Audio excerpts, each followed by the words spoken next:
I thought like, boom, like it was pretty cool. I didn't know they actually hand out awards like that. That's pretty cool to hear that one of your teachers that you knew really well got that prize, which is really really happy for me. Like I feel good for her. Miss Amanda is a great teacher. I really think that she was so nice and patient to a lot of students, and I think she's always been a great teacher, even like when I was in second grade.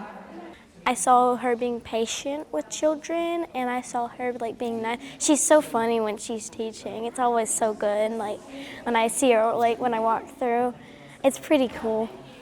Well, to show them like thank you for what you've done. Like you worked so hard to give kids this education, and they deserve they deserve like an award for being a great teacher. Like I mean, they teach us all day.